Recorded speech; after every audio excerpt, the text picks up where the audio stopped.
Okay, I think we'll go ahead and get started this morning. Iowans have endured the unimaginable over the last 5 months, a worldwide pandemic that continues to change almost every aspect of how we live, work, and interact with each other. On Monday, a massive weather event swept across the state like nothing we've ever seen in recent history. Most of us had not even heard of a derecho before then, but now we know it all too well. It was basically a 40-mile wide tornado with wind gusts up to 140 miles per hour. It lasted up to 14 hours, covering over 770 miles that brought devastation to communities large and small.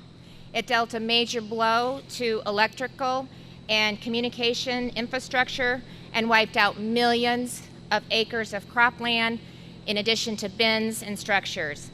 And it has created enduring adversity for thousands of Iowans living without power and the ability to communicate with loved ones. On Tuesday morning, I approved a disaster declaration that immediately included Linn County, has grown to include a total of 25 counties across the state. That same day, we were on the ground in Linn County to see the damage firsthand. We had the opportunity to meet with the Linn County Emergency Manager, Fire Chief, and local officials. Had the opportunity to speak with Representative Zumbaugh, Donahue, and Henson.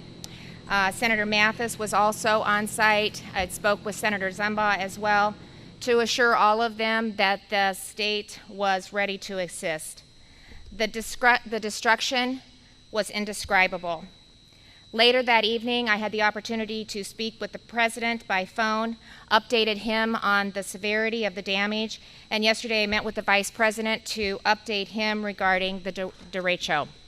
Both the president and the vice president have pledged their support to Iowa and said that they stood ready to approve a federal disaster declaration. And I'm pleased to update you that on Monday, we will be submitting an application for a major disaster declaration that will provide public assistance, which includes financial assistance to impacted homeowners, covers repairs for critical infrastructure, which includes utilities and debris removal.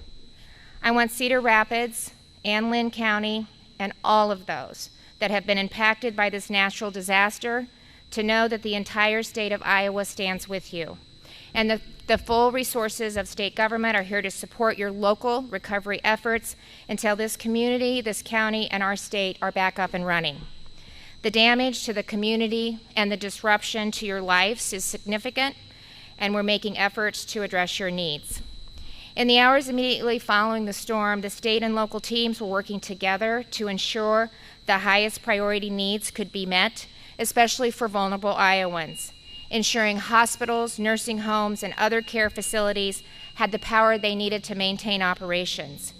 We're working to set up cooling shelters with charging stations to power up medical equipment, making sure that the limited number of pharmacies that remained open could fill prescriptions for their own customers, as well as help meet the need and the demands of pharmacies that had to close. We're providing generators and the fuel to keep them up and running. While positive steps forward are helping protect the lives of those most at risk, we absolutely know that there are still many more people and families who are still waiting for help. Yesterday or last night, I had the opportunity to meet with the leaders of MidAmerican, Alliant, and ITC Midwest to discuss how we can get the lights back up for Iowans as soon as possible. This morning, I received an update that Alliant and ITC have committed to restoring power to the remaining customers by Tuesday, August 18th, and power will be restored to the remaining MidAmerican customers this weekend. I'm telling you, I just spoke with them, and they are committed to doing everything they can to even meet that expectation. They are working around the clock. They are bringing resources into the community that will be on site tomorrow. MidAmerican will have additional resources that both Terry and Adam have communicated that they are able to provide to help us address the need. I'm joined today by members of my team, including Adjutant General Ben Carell of the Iowa National Guard, who today has deployed and has on ground 100 engineers and a civil support team that are on the grounds in Cedar Rapids and are here to support the recovery efforts for the county, not only Cedar Rapids, but surrounding communities. I have with me Joyce Flynn, who is the Director of Homeland Security Emergency Management, who's working closely with the Lynn County Emergency Manager, Steve O'Connick, to coordinate federal, state, local, and private sector resources. I also have with me Jerry Huser, who is the chair of the Iowa Utilities Board, who is working diligently, her and her team, to resolve the immediate need for power restoration and the longer-term work that will need to occur to repair our utility resources. You're going to have an opportunity to hear from each of them in just a few minutes, but first I want to recognize Mayor Hart.